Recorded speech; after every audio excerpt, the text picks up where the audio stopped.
Hey, Possum, Possum Speed Shop. Me and Hans and Miss Jennifer's out here in the shop tonight messing with the car, and I've been having to do some cleanup work and painting underside a little bit where we put the roll cage in to keep it from rusting.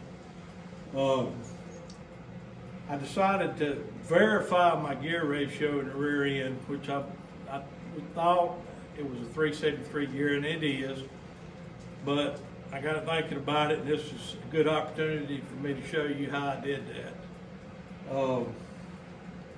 Lots of reasons to need to know your gear ratio and your rear end, especially if you're putting the car together.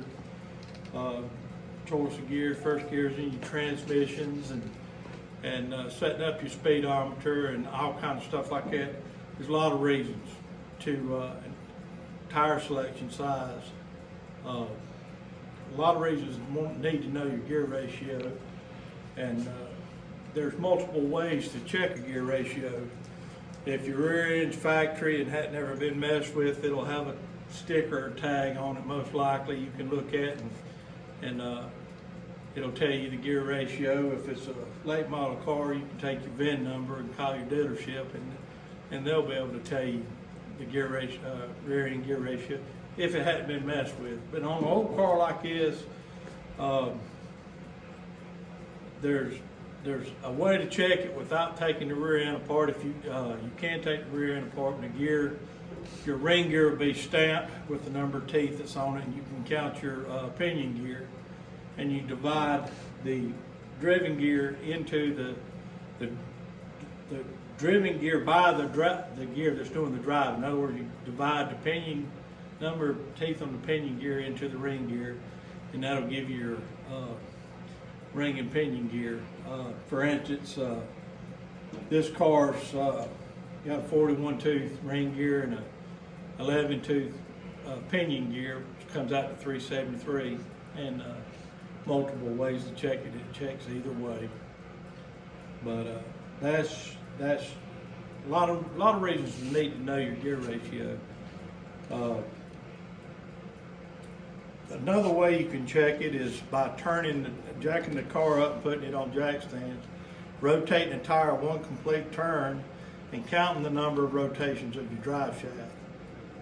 If you've got an open rear end on the car, you'll have to leave one tire on the ground, but if you've got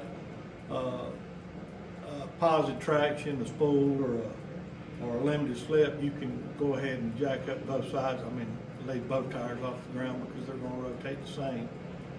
But that's how you check or verify, I guess, and check your ring and what size rear end gear you got in it. Come on over here and I'll show you what I'm talking about and how I did it.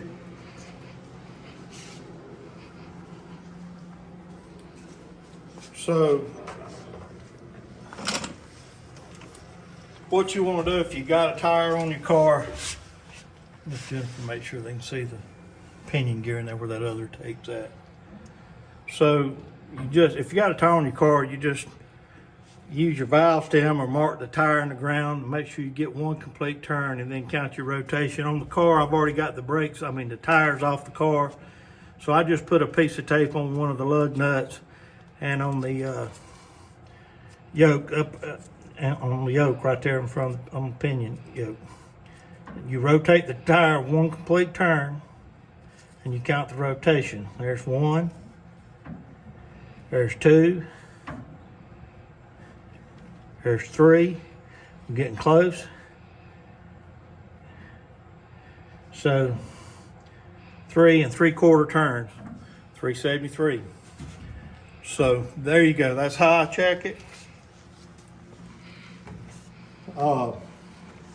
Appreciate your time. Hope this helps somebody. I know most of you probably already know it, but that's how I verified my gear ratio. And that, a lot of times when you're looking for help with transmission, gears, tires, or anything, and you're trying to get somewhere other than you're at, or if you're just putting a car together like we are here, that always pays. Appreciate you stopping by. Like, share, subscribe. See you next time.